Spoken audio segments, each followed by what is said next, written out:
पूर्व मुख्यमंत्री जीतन राम मांझी ने राज्यपाल राजेंद्र विश्वनाथ आर्लेकर से मुलाकात की और बिहार की बदहाल शिक्षा व्यवस्था पर सवाल उठाए। मांझी ने पुल हादसे पर भी सवाल खड़े किए। यही नहीं, मांझी ने यह भी कहा कि विपक्षी एकता के लिए होने वाली बैठक का मुझे न्योता नहीं मिला है। इस वक्त पूर्व मुख्यमंत्री जीतन राम मांझी राजभवन से मुलाकात करने के बाद बाहर निकले हैं। सर, आपके राजभवन जाना और मुलाकात करना, कई तरह के सवाल खड़े हो रहे हैं। देखिए, ये सब सवाल खड़ा करते हैं आप लोग अपने आप।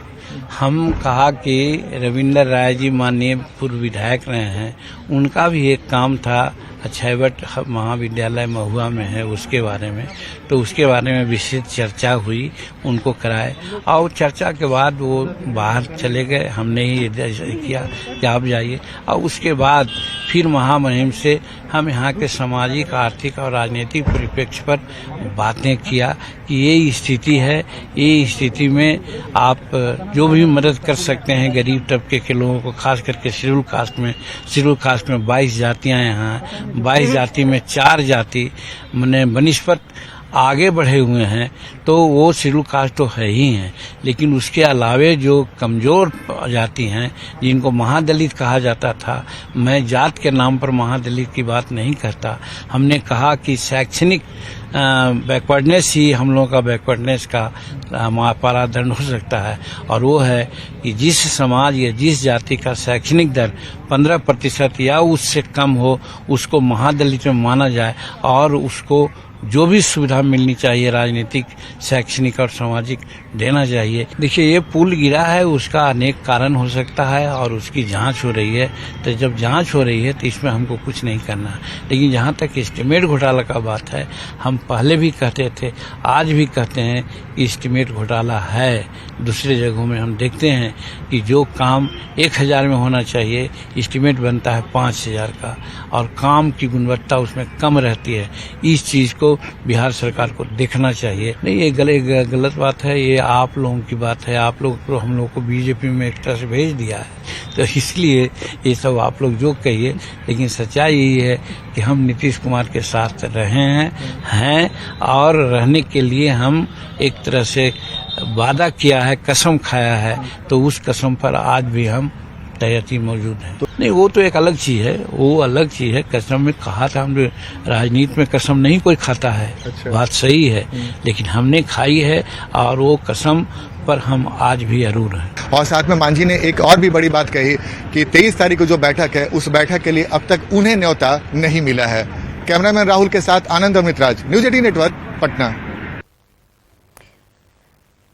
तो काफी खींचतान के बाद आखिरकार विरोधी दलों की बैठक की तारीख तय हो गई। विपक्षी एकता को लेकर विपक्षी दलों की बैठक अब 23 जून को पटना में होने वाली है। पहले ये 12 जून को होने वाली थी बैठक, लेकिन बाद में उसे बदल दिया गया और तारीख अब सामने आ चुकी है। 23 जून को नीतीश कुमार के साथ देश भर के 18 दल के नेता 2024 की लड़ाई के लिए रणनीति बनाते नजर आएंगे। इस बैठक में कांग्रेस नेता राहुल गांधी, कांग्रेस अध्यक्ष मल्लिकार्जुन खड़गे, दिल्ली के सीएम अरविंद केजरीवाल, पश्चिम बंगाल की मुख्यमंत्री ममता बनर्जी, एनसीपी प्रमुख शरद पवार, शिवसेना यूबीटी प्रमुख उद्धव ठाकरे और तमिलनाडु के सीएम एमके स्टालिन समेत कई नेताओं का जुटान होगा।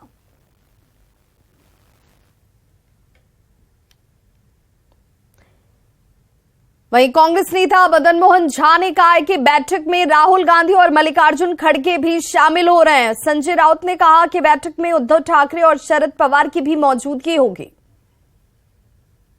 उस बैठक में राहुल गांधी जी के साथ हम सब लोग रहेंगे। उद्धव ठाकरे साहब भी जा रहे हैं, शरद पवार साहब जा रहे हैं, मेरे साथ सभी देश के प्रमुख नेता वहां बैठक में जाएंगे और 2024 के रणनीति हम तय करेंगे।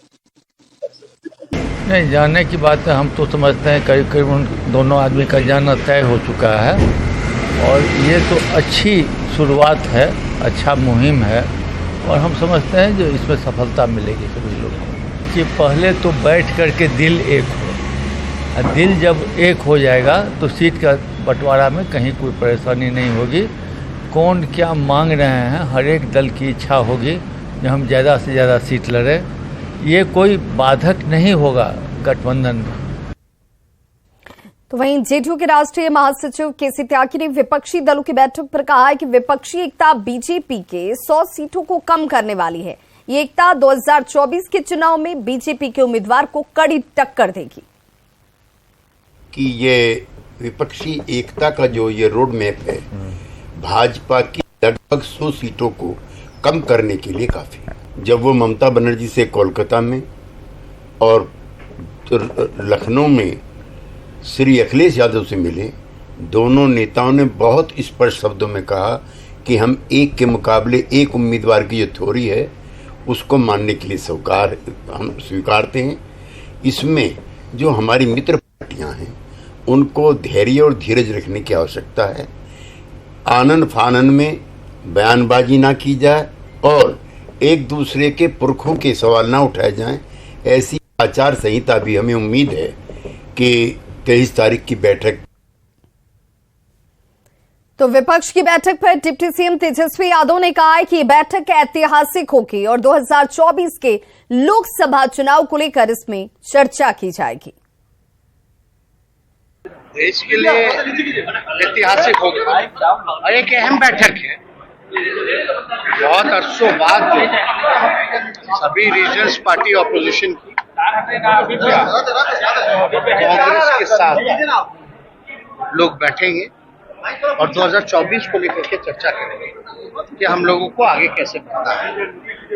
ये बिहार तो ऐतिहासिक धरती है ही ना, और आप लोग तो जान ही रहे कि ममता जी ने सुझाव दिया था कि भाई पटना में कीजिए, क्योंकि जेपी आंदोलन की भी जो शुरुआत हुई थी यहीं से हुई थी।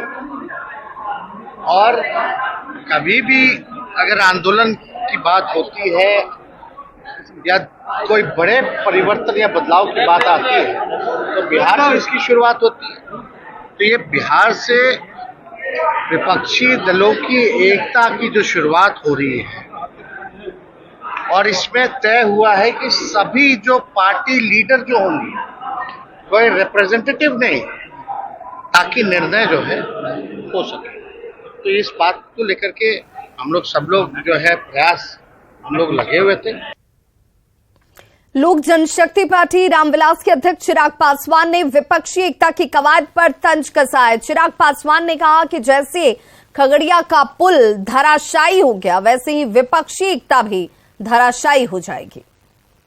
और खास तौर पर बिहार के मुख्यमंत्री का नेतृत्व ना विपक्षी दल के नेता स्वीकार करने वाले हैं, ना ये देश की जनता स्वीकार करने वाली। मैं बार बार दोहराता हूं, जब बिहार की जनता ने ही इनको नकार दिया, जब बिहारियों ने ही इन्हें अपना मुख्यमंत्री नहीं माना, तो देश के लोग इनको अपना प्रधानमंत्री मानेंगे? ये हो ही नहीं सकता है। विपक्षी एकता पर बीजेपी सांसद रामकृपाल यादव ने अनोखे ढंग से हमला किया। रामकृपाल यादव ने कहा कि मोदी जी के सुनामी के डर से सारे चोर इकट्ठा हो रहे हैं। बेईमान से लूट रहा है, लुटेरों का राज आ गया है, बेईमानों का राज हो गया है। ये कौन लोग एकजुट हो रहे हैं? ये सब बेईमान, देश का लुटेरा, चोर, यही सब इकट्ठा हो रहा है। देखते हैं कि नहीं, बाढ़ आता है तो जान बचाने के लिए बढ़वा में जितना जानवर होता है सब चढ़ जाता है पेड़वा पर, सांप, चुचंदर, भालू, कुत्ता, बिल्ली। तो सुनामी आ रहा है ना मोदी जी का, जो सुनामी आ रहा है बाहर, बह में जाएगा ही बेईमान सब अपना जान बचाने के लिए।